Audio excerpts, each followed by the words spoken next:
खबरों में मैं हूं नीलू। तो एक तरफ राफेल पर पुनर्विचार याचिका खारिज हुई तो दूसरी तरफ राहुल को नसीहतों के साथ माफी दी गई। मतलब कांग्रेस के लिए आज का दिन दोहरी मुसीबत लेकर आया। राफेल को लेकर कांग्रेस की घेराबंदी किसी भी तरह काम नहीं आई, यानी राफेल के चक्कर में खुद घनचक्कर बन गई कांग्रेस। राफेल विमान सौदे पर आए सुप्रीम कोर्ट के फैसले के बाद भारतीय जनता पार्टी कांग्रेस और राहुल गांधी पर हमलावर हो गई है। केंद्रीय मंत्री रविशंकर प्रसाद ने फैसले के बाद प्रेस कॉन्फ्रेंस में कहा कि राहुल गांधी और कांग्रेस ने देश को गुमराह किया है।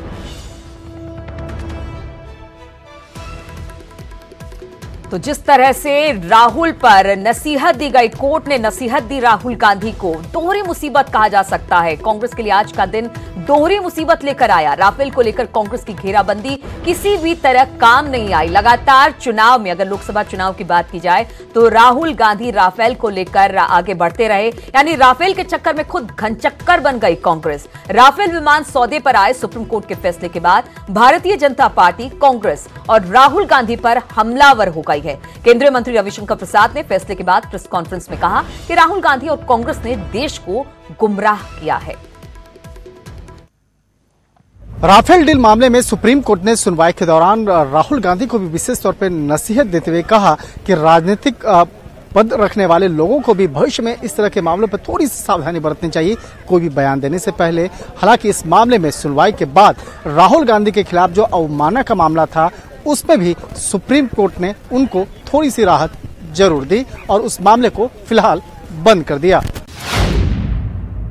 मुझे तो पूरा शुरू से मैं कहता था इसमें कुछ नहीं है दम, और ये ऐसे ही प्रोपेगेंडा कर रहे हैं, और कोर्ट में गए और थोड़ा पब्लिसिटी मिली, बट आखिर में कोई जब आधार नहीं है उन्होंने मेरिट पर डिसमिस कर दिया, और जब आधार ही नहीं है तो कैसे रिव्यू कर सकते हैं उनका जजमेंट को अपने आप। कांग्रेस ने झूठ बोला, हमारे ईमानदार लोकप्रिय प्रधानमंत्री के खिलाफ कैंपेन किया, भारत की विदेश में साख को घटाने की कोशिश की फ्रांस के राष्ट्रपतियों के सामने, और झूठ पर झूठ बोलते गए।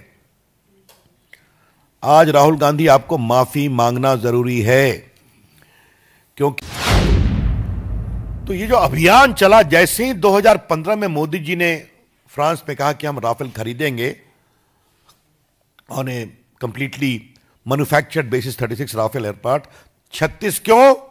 क्योंकि एक स्क्वाड्रन में 18 प्लेन आते हैं, तो 2 स्क्वाड्रन जरूरी है।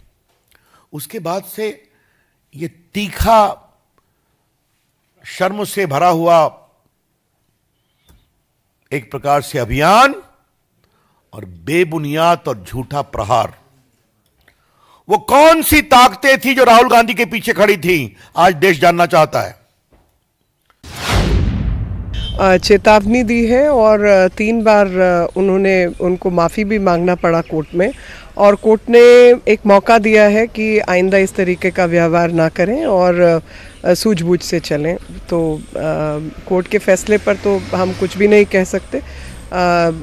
ये हमारी जीत है एक तरीके से देखा जाए तो, कि वो जिस तरीके से भ्रमित वातावरण चुनाव के बीच में बनाने की कोशिश कर रहे थे, उस पर ना केवल कोर्ट ने रोक लगाई है बल्कि फटकार भी लगाई है।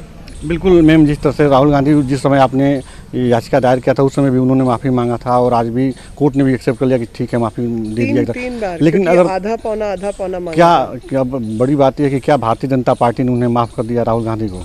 देखिए, हमारा माफ़ करना ना माफ़ करना तो एक विषय है, लेकिन कोर्ट का एक फैसला है और कोर्ट के फैसले की अवमानना तो हम भी नहीं कर सकते। जिस अवमानना के लिए उनको लेकर गए हैं, अब हम ही कोर्ट के फैसले की अवमानना करें, ऐसा संभव नहीं। और भले ही मेरा पर्सनल व्यू जाने तो मैं तो चाहूँगी कि जेल जाएं और सबके लिए आने वाले समय के लिए एक